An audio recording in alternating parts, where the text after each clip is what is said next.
नमस्कार, ESN news मध्ये आपले स्वागत। आजच्या विशेष घडामोडीसोबत मी उज्ज्वला उल्हारे। नमस्कार।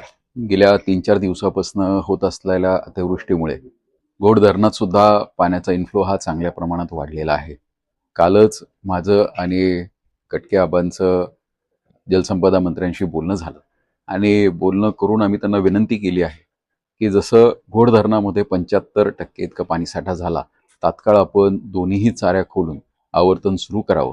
कारण धरणामध्ये पाणी चांगलं आलंय, पण अजूनही जो कार्यक्षेत्र आहे या कार्यक्षेत्रामध्ये पाहिजे असा समाधानकारक पाऊस नाहीये। त्यामुळे पाणी हे नदीने खाली जाण्यापेक्षा हे जर चाऱ्यांनी सोडलं तर हे ओव्हरफ्लोच्या आवर्तनामध्ये अनेक शेतकऱ्यांना फायदा होऊ शकेल।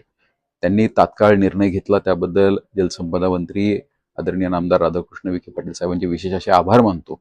आणि म्हणजे आज सकाळी हे घोडचं आवर्तन सुटणार आहे, त्याबद्दलही त्यांचे विशेष असे आभार मानतो। कारण आता मी जी आकडेवारी घेतली त्यानुसार 70% धरण हे भरत आलेलं आहे। 75% धरण झालं की तात्काळ दोन्ही चाऱ्या खोलले जातील आणि काही प्रमाणामध्ये नदीला सुद्धा पाणी सोडलं जाईल। त्यामुळे जी काही पाण्याची अडचण आहे ती घोडपट्ट्यामध्ये मिटेल अशी अपेक्षा व्यक्त करतो। शेतकऱ्यांना विनंती आहे की या पाण्याचा जास्तीत जास्त साठा कसा करून घेता येईल। मग आपले शेत तलाव असतील किंवा जे काही तलाव असतील छोटे मोठे, हे सगळे भरून घेतले तर भविष्यामध्ये हा जो ड्राय स्पिल येणार आहे, महिनाभर पाऊस राहणार नाही अशा अंदाज व्यक्त केले जातात।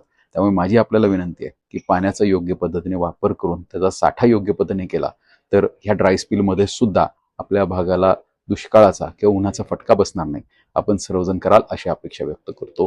परत एकदा नामदार साहेबांचे आणि संपूर्ण खात्याचे विशेष असे आभार मानतो आणि योग्य पद्धतीने आवर्तन कराल अशी अपेक्षा व्यक्त करतो। धन्यवाद। खास खबर विशेष घडामोडीचं आपल्या हक्काचं ESN न्यूजवर हे चॅनल लाईक करा, सबस्क्राईब करा आणि जास्तीत जास्त शेअर करा। प्रतिनिधी उज्ज्वला उल्हारे, ESN न्यूज, श्रीगोंदा।